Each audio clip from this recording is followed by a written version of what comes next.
இந்திய கிரிக்கெட் அணியின் முன்னாள் ஜாம்பவான் சச்சின் டெண்டுல்கரின் தோழராக அறியப்பட்டவர் வினோத் காம்ப்ளி. இந்திய அணிக்காக பல போட்டிகளில் விளையாடியுள்ள இவர் ஓய்வுக்கு பிறகு மும்பையில் கிரிக்கெட் கோச்சாக இருந்தார். இந்நிலையில் வினோத் காம்ப்ளி குறித்த வீடியோ ஒன்று வெளியாகி அதிர்ச்சியை ஏற்படுத்தியுள்ளது. அதில் அவர் நடக்கக்கூட முடியாத நிலையில் உள்ளார். இதை கண்டு அவரது ரசிகர்கள் அதிர்ச்சியடைந்துள்ளனர்.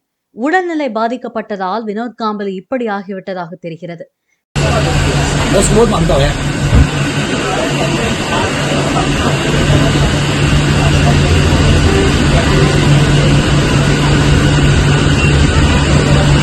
मुझे नहीं लग रहा भाई भाई माँ कसम तुमले जो बोले ना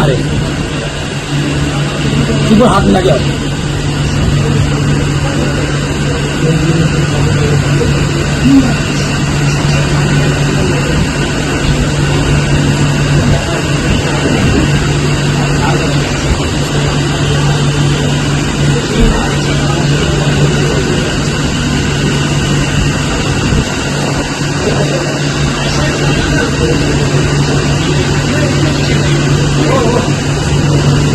சில ஆண்டுகளுக்கு முன்புதான் பொருளாதார ரீதியாக பாதிக்கப்பட்டிருப்பதாக வினோத் காம்ப்ளி தெரிவித்திருந்தார்.